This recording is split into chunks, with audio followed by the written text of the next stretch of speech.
Coworking spaces में कुछ time पहले ही यहाँ पे 2 IPOs लॉन्च हुए हैं, स्मार्टवर्क्स एंड इंडिक्यूब। अब एक और कंपनी जिसका नाम है देव एक्सेलरेटर, वो अपना IPO लेके यहाँ पे आ चुके हैं, जो साइज में तो इन कंपनी से यहाँ पे छोटी है लेकिन प्रॉफिटेबल हो चुकी है।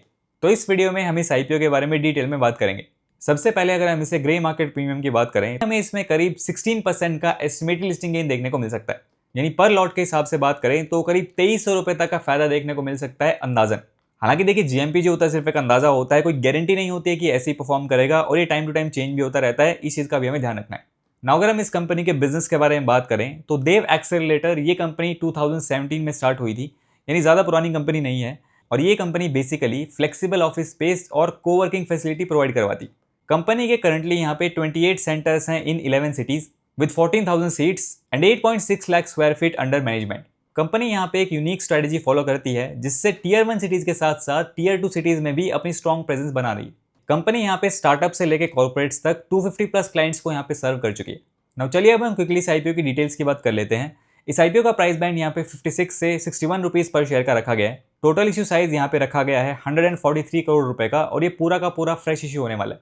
यानी इस IPO से जो भी पैसा रेज होगा वो डायरेक्टली कंपनी ग्रोथ में जाने वाला है। एक लॉट में यहाँ पे 235 शेयर्स रखे गए हैं, यानी आपको मिनिमम 14,335 रुपीज पे करने पड़ेंगे इस IPO में अप्लाई करने के लिए। इस IPO की जो टाइमलाइन होने वाली है उसको आप यहाँ पे स्क्रीन पे देख सकते हैं। 10 सितंबर से 12 सितंबर तक ये IPO ओपन रहने वाला है और 17 सितंबर को इस IPO की टेंटेटिव लिस्टिंग डेट रहेगी। इस IPO के रिजर्वेशन की बात करें तो QIB के लिए 75%, NII के लिए 15% एंड रिटेल कैटेगरी के लिए यहाँ पे 10% का रिजर्वेशन रखा गया। इस इश्यू के ऑब्जेक्टिव की बात करें तो कंपनी जो फ्रेश इश्यू से पैसा उठाने वाली है उसका यूज कंपनी यहाँ पे न्यू सेंटर्स के एक्सपेंशन के लिए और अपनी डेट को रीपे करने के लिए भी इन फंड्स का यूज यहाँ पे करेगी। चलिए अब हम इसके फाइनेंशियल्स की बात कर लेते हैं। कंपनी के रेवेन्यू में अच्छी ग्रोथ हमें यहाँ पे देखने को मिल रही है। फाइनेंशियल 24 में कंपनी का रेवेन्यू था यहाँ पे 108 करोड़ के आसपास, जो फाइनेंशियल 25 में बढ़ के हो गया 158 करोड़।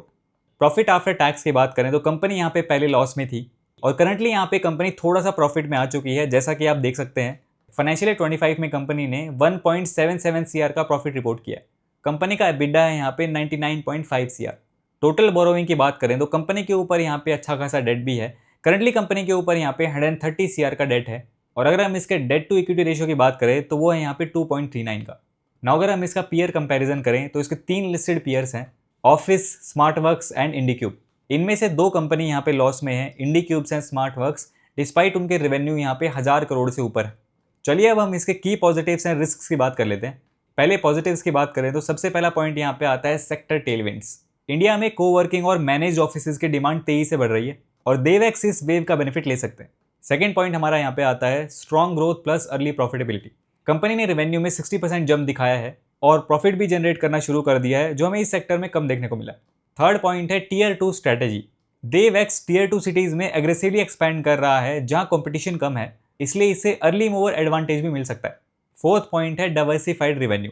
इनका रेवेन्यू सिर्फ डेस्क रेंटल से नहीं बल्कि मैनेज्ड ऑफिस सॉल्यूशंस और फुल सर्विस ऑफरिंग से भी आता है, जो बिजनेस को यहाँ पे स्टेबल बनाता है।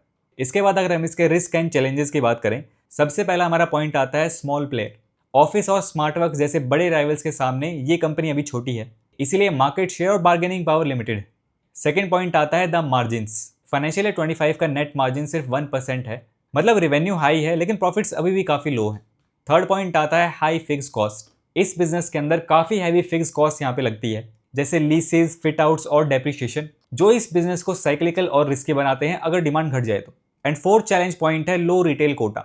रिटेल इन्वेस्टर्स के लिए सिर्फ 10% कोटा है, इस वजह से ओवर सब्सक्रिप्शन के चांसेस हाई हैं और अलॉटमेंट मिलना मुश्किल हो सकता है।